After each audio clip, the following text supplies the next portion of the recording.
કલયુગ એટલે કાળો યુગ અથવા કલહ અને કલેશનો યુગ, જે યુગમાં બધાના મનમાં અસંતોષ હોય છે, બધા જ માનસિક રૂપથી દુઃખી હોય છે.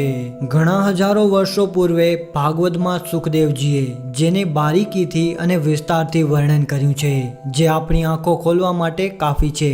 આજે આપણે તે વર્ણન અનુસાર આ ઘટનાઓ ઘટી રહી છે અને માનવામાં આવે છે કે આગળ પણ જે લખેલું છે તે જ ઘટશે. આ યુગમાં ધર્મનો ફક્ત એક ચોથાઈ અંશ રહી ગયો છે. કલયુગના પ્રારંભનો સમય 3102 ઈસા પૂર્વનો હતો, એટલે કે કલયુગનો પ્રારંભ 3102 ઈસા પૂર્વે થયો હતો. કલયુગમાં ભગવાન કલ્કીનો અવતાર થશે, જે પાપીઓનો સંહાર કરીને ફરીથી સતયુગની સ્થાપના કરશે. કલયુગના અંત અને કલ્કી અવતારના સંબંધમાં અન્ય પુરાણોમાં પણ ઘણું બધું લખવામાં આવ્યું છે. કલયુગનો કાળ એટલે કે કલયુગનો સમય 4,32,000 વર્ષ લાંબો છે. હજુ કલયુગનો પ્રથમ ચરણ ચાલી રહ્યું છે. કલયુગનો પ્રારંભ 3102 ઈસા પૂર્વે થયો હતો, જ્યારે 5 ગ્રહ મંગળ, બુધ, શુક્ર, બૃહસ્પતિ અને શનિ મેષ રાશિ ઉપર 0 ડિગ્રી ઉપર હતા. અને કલયુગને 5122 વર્ષ વીતી ચૂક્યા છે અને કલયુગને 4,26,878 વર્ષ બાકી છે. એટલે કે કલયુગ પૂરો થવા માટે આટલા વર્ષો બાકી છે. ઘણા વર્ષો સુધી ધરતી સુકાયેલી રહેશે.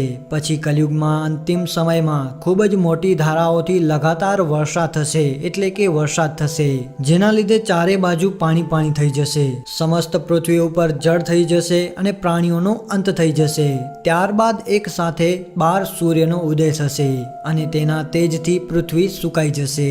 કલયુગના અંતમાં ભયંકર તોફાનો અને ભૂકંપો ચાલ્યા કરશે. લોકો મકાનમાં નહીં રહે, લોકો ખાડા ખોદીને રહેશે. ધરતીના 3 હાથ અંશ એટલે કે લગભગ 4.5 ફૂટ નીચે લોકો રહેશે. મહાભારતમાં કલયુગના અંત સમયમાં મહાપ્રલય થવાનું વર્ણવવામાં આવેલું છે, પરંતુ તે કોઈ પણ જળ પ્રલયથી નહીં, પરંતુ ધરતી ઉપર લગાતાર વધી રહેલ ગરમીથી થશે. મહાભારતના વન પર્વમાં ઉલ્લેખ મળે છે કે કલયુગના અંતમાં સૂર્યનો તેજ એટલો વધી જશે કે 7 સમુદ્ર અને બધી નદીઓ સુકાઈ જશે. સૌતર્ક નામની અગ્નિ ધરતીને પાતાળ સુધી બંધ કરી દેશે. વરસાદ સંપૂર્ણ રીતે બંધ થઈ જશે, બધું જ સળગી જશે. ત્યારબાદ 12 વર્ષો સુધી લગાતાર વરસાદ થશે, જેનાથી બધી જ ધરતી જળમગ્ન થઈ જશે. જળમાં ફરીથી જીવનની ઉત્પત્તિ શરૂ થશે અને ત્યારબાદ ફરીથી સતયુગની સ્થાપના થશે. 5 વર્ષની ઉંમરમાં સ્ત્રીઓ ગર્ભવતી થઈ જશે, 16 વર્ષમાં લોકો વૃદ્ધ થઈ જશે અને 20 વર્ષમાં મૃત્યુને પ્રાપ્ત થશે. માણસનું શરીર ઘટી જશે અને માણસનું શરીર બોનું બની જશે, એટલે કે માણસ નાનકડા કદવાળો બની જશે. તો કલયુગમાં આવનારા સમયમાં આ બધી ઘટનાઓ બનશે. હવે જાણીએ બ્રહ્મવૈવર્ત પુરાણમાં કલયુગ વિશે શું કહેવામાં આવ્યું છે. બ્રહ્મવૈવર્ત પુરાણમાં એવું કહેવામાં આવ્યું છે કે કલયુગમાં એવો સમય પણ આવશે જ્યારે મનુષ્યનું આયુષ્ય ખૂબ જ ઓછું રહી જશે. યુવા અવસ્થા સમાપ્ત થઈ જશે. કલીના પ્રભાવથી પ્રાણીઓનું શરીર નાનું થતું જશે અને નાનું થઈને ક્ષીણ અને રોગગ્રસ્ત પણ બની જશે. શ્રીમદ ભાગવતમાં એવું કહેવામાં આવ્યું છે કે લોકોનું આયુષ્ય ઓછું થતું જશે જ્યારે કલયુગ આગળ વધતો જશે. કલયુગના અંત સમયમાં જે સમયે કલ્કી અવતાર અવતરિત થશે, તે સમયે મનુષ્યની પરમ આયુષ્ય ફક્ત 20 થી 30 વર્ષની હશે. જે સમયે કલ્કી અવતાર થશે ત્યારે ચારે વર્ણના લોકો શૂદ્રોની સમાન થઈ જશે. ગાય પણ બકરીઓની જેમ નાની અને ઓછી દૂધ દેનારી બની જશે. હવે જાણીએ કલયુગના અંતમાં સંસારની કેવી દશા થશે. પહેલું તો અન્ન ઉત્પન્ન નહીં થાય. લોકો માછલી, માંસ જ ખાશે અને ઘેટા બકરાઓનું દૂધ પીશે. એક સમય એવો આવશે જ્યારે જમીનમાંથી અન્ન ઉગતું બંધ થઈ જશે. વૃક્ષો ઉપર ફળ નહીં લાગે. ધીમે આ બધી વસ્તુઓ વિલુપ્ત થઈ જશે. કલયુગમાં સ્ત્રીઓ વિશે કહેવામાં આવ્યું છે કે સ્ત્રીઓ કઠોળ સ્વભાવવાળી અને કડક બોલવાવાળી થશે. તે પતિની આજ્ઞા નહીં માને. જેમની પાસે ધન હશે તેમની પાસે સ્ત્રી રહેશે. મનુષ્યનો સ્વભાવ ગધેડા જેવો દુષ્ટ થઈ જશે. લોક વિશેલા થઈ જશે. ધર્મ કર્મ ખોવાઈ જશે. લોકો નાસ્તિક તેમજ ચોરી કરવા વાળા થઈ જશે. બધા જ એકબીજાને લૂંટતા રહેશે. કલયુગમાં સમાજ હિંસક બની જશે, જેના કારણે બધું જ રાજ બળવાન લોકો તરફ ચાલ્યો જશે.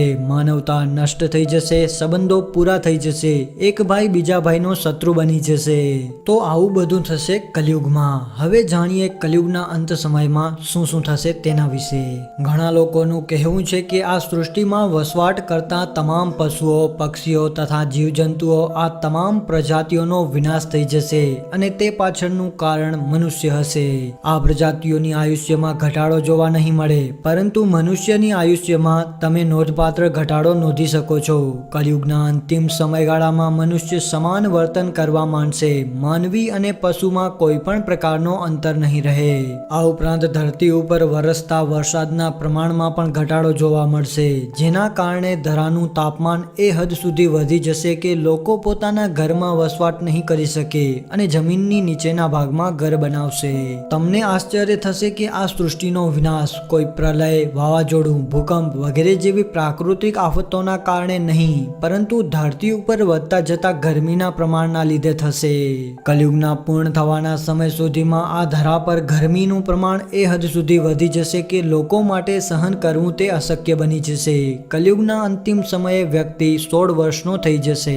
કલયુગના અંતિમ સમયમાં ધરા પણ બિનઉપજાઉ બનશે, જેના કારણે મનુષ્યની પરિસ્થિતિ કંઈક એવા પ્રકારની બનશે કે તે સમગ્ર સૃષ્ટિમાં ભોજન મેળવવા માટે આમ તેમ વલખા મારશે અને અંતે પોતાની ભૂખને સંતોષવા માટે માંસાહારનું સેવન શરૂ કરી દેશે. તો મિત્રો, જેમ જેમ કલયુગનો અંતિમ સમય નજીક આવતો જશે તેમ તેમ મનુષ્યનો સ્વભાવ અત્યંત ક્રૂર અને ઘાતકી બની જશે તથા તેમની હાલત દયનીય અને એવી કરુણ બનશે કે જેની કલ્પના માત્રથી જ આપણું શરીર થરથરી ઉઠે છે. તો મિત્રો, આ હતો કલયુગનું વર્ણન જે ભાગવત પુરાણમાં કરવામાં આવ્યું છે. અને આજનો આ વિડીયો તમને કેવો લાગ્યો એ અમને કોમેન્ટ કરીને જણાવજો. અને જો તમે અમારી ચેનલ ગર્વ ગુજરાત ઉપર નવા છો તો અમારી આ ચેનલ ગર્વ ગુજરાતને સબસ્ક્રાઇબ પણ કરી લેજો અને બાજુમાં આવેલો જે બેલ આઇકોન છે તેને પણ ઓન કરી નાખજો, જેથી કરીને અમે કોઈ રસપ્રદ અને નોલેજેબલ વિડીયો અપલોડ કરીએ તો તેની માહિતી સર્વપ્રથમ તમને મળી જાય અને તમે અમારા વિડીયોને જોઈ શકો. તો આપણે ફરી મળીશું આવા જ એક મજેદાર વિડીયોની સાથે. ત્યાં સુધી જય હિન્દ, જય ભારત.